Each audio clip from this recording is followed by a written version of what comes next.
Mass resignation para sa bagong simula. Yan ang panawagan ni Senator Alan Peter Cayetano sa lahat ng opisyal ng Malacanang at Kongreso. Pero hindi ito sinangayunan ng ilang kapwa-senador, kabilang sina Senator Ping Lacson at Senate President Tito Soto, na nagbabala laban sa posibilidad ng kaguluhan kung itutulak ang snap election. Si Troy Gomez sa report.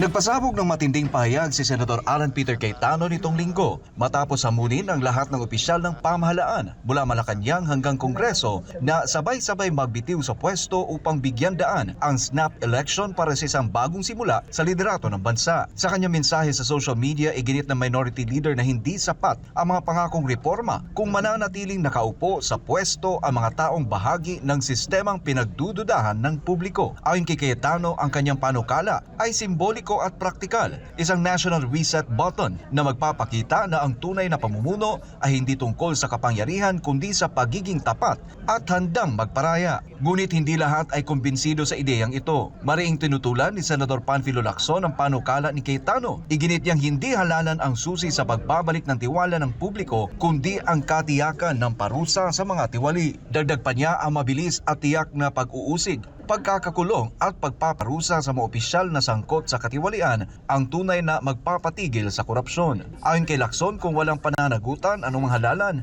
snap man o regular, ay magiging sirko lamang na ginagastusan ng buwis ng taong bayan. Samantala, nagbabala naman si Senate President Vicente Tito Soto III na maaaring magdulot ng kaguluhan at legal na krisis ang mungkahing snap election. Ayon kay Soto, kung walang probisyon sa konstitusyon na nagpapahintulot sa snap election, magiging labag sa batas at posibleng magbukas pa ng political instability ang naturang panukala. Para sa Diyos at sa Pilipinas, kumahal, Troy Gomez nag-uulat, SMNI News.